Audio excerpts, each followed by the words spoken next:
Welcome back to the Core Cars News Tech Lab. Today we're going to take a look at the 2019 Roku Express. Right now I'm going to do a little unbox of it, show you everything that comes with it, and then we will, about halfway through this video, plug it in the TV so you can see it in action. Now this is the standard Roku Express version you can buy pretty much everywhere. There is a Roku Express Plus, which is exclusive to Walmart. The difference between there is that the Roku Express Plus costs about $10 more, and it includes a point anywhere remote that you can wirelessly connect to your Roku Express here without needing it to be a line of sight remote. So we're going to take a look at this right now, do a quick unboxing, compare it to the 2018 model, and then in this same video I'll connect it to our TV, show you in action, give you a rough idea of how fast it is. Now if you have a question about this, leave me a comment, but if you're new here, hit that subscribe button, hit that thumbs up. It really does help us because it lets YouTube know you enjoy what we're doing. And if you want to learn more about the 2019 Roku Express, I will put a link to it in the show notes to Amazon, where you can find a link to pre-order it, to test it out, or maybe get some technical specs, because we're going to focus on the end user experience here. What's it like when I take this home? Because I can tell you right now that the 2018 Roku Express and the 2019 Roku Express are the same specs. They have the same processing power, storage, and more. But how is it when I take it home, I plug it in? Is there any difference? Is there anything we need to know about? That's what we're going to focus on here, because specs only show you so much. It really comes down to what's it like when you get home and test it out. All right, so right here is the 2019 Roku Express. It is smaller, but not dramatically so than the 2018 version. So this is the 2019 on the bottom and the 2018 on the top. You can see it is smaller, but it more is just like they moved the components around in it a little bit. It is very tiny. This is my hand, sits right there, versus the 2018. So very tiny one. The big selling point to the 2019 is it requires less power. They say they've dramatically reduced the power requirements for this, making it work on, according to Roku, 90% of TVs is USB port. So you can use the sticky pad here to attach it to the bottom, side, or top of your TV, and then use the USB cable that's been included here to plug that directly into your TV's USB port to power it. It does also come with an HDMI cable to connect it to your TV there. But if your TV for some reason doesn't power it, they still do offer a Roku plug, so you can plug that into your wall socket with a little USB port there to charge it. Next up is the remote here. A few things about Roku remotes. This is a line of sight one, so you do need to have it pointed at your TV to use it. The Roku Express Plus, again, does the point anywhere wirelessly connected one. But these quick binds will change depending on where you buy it. For example, Vudu would be on the remote if you bought this at Walmart. And Roku often throughout the run of the devices will change out the program buttons. So I'll have to get emails like, hey Luke, I bought it because it said it had Hulu as a quick launch button. If yours when you get it doesn't, just a warning, that's what happens. Roku changes these buttons often.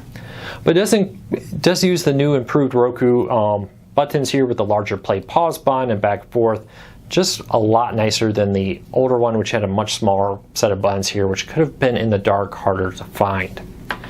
Past that, a few notes here. It does have the USB power one, HDMI, and a tiny reset. Oh, there we go. Tiny little reset button there on the right, so you can reset if it ever gets stuck, or you want to do a factory reset on it. Past that, the only other thing that's included is a stock menu.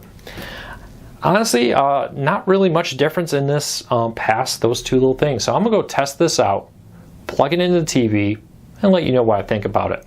I'll be right back to do that right now. Well, I've been playing around with the 2019 Roku Express for a bit now. Been impressed. Now, it's nowhere near as fast as the 2019 Roku Ultra, for example. But for a $29 streaming player that does just HD, it's a pretty decent deal. Now, everything that I've had on my other Rokus still works with this one. As you can see, I got tons of Roku channels installed here. Everything from live TV services to on-demand ones are all included. So let's jump in here and take a look at Netflix first and do a quick little launch of this, give you an idea of what you could expect if you pick this up.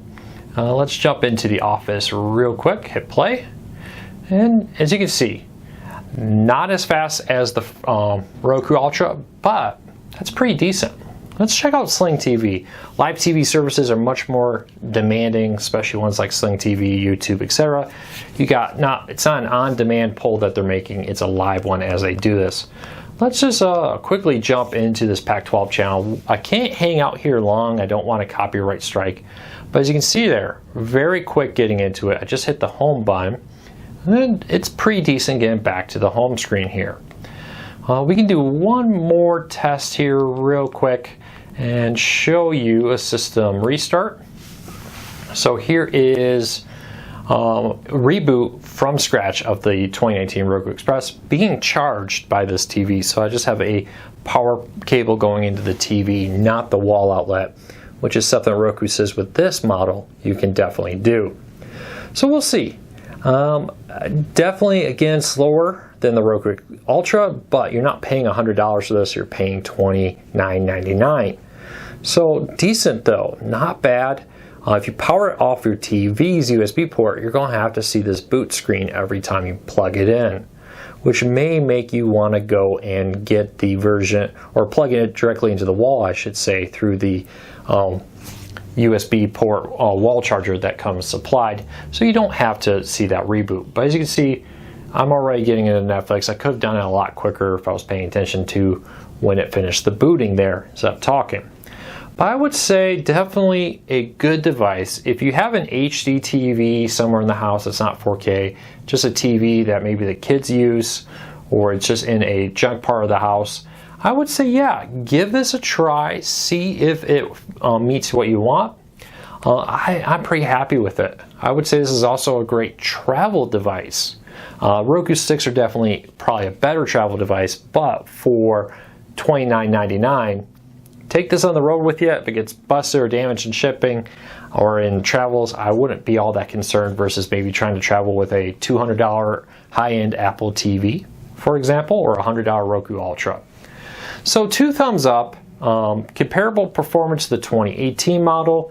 If you have the 2018 model, I would say there's really nothing here to make you want to go and upgrade. But if you're picking between the 2018 and the 2019, honestly, I would get the cheapest version available. But the slightly lower power consumption is nice. It will hopefully lower your power bills. But the power draw is a very minor difference. But maybe over the lifetime of the device, you'll notice some savings on the cost of the device. I do like the ability, though, to plug it into the TV's USB port and power it there without having to worry about, oh, well, I get that message of insufficient power, for example. So Roku, 2 thumbs up, very powerful budget streaming for the price. Of course, though, remember, you're paying $29.99, not $100, not $200. So you can't exactly expect this to hold up to a $200 version. Now, Roku does have streaming players that are much higher end than this if you're looking for that offer 4K, HDR streaming, etc. So if you have any questions, leave me a comment down below. I'll do my best to answer them. But I was impressed with the Roku Express 2019, and I'll have a link to it on Amazon available for pre-order right now in the show notes down below. Thanks for watching. If you're new here, hit that subscribe button, hit that thumbs up. It helps us a lot.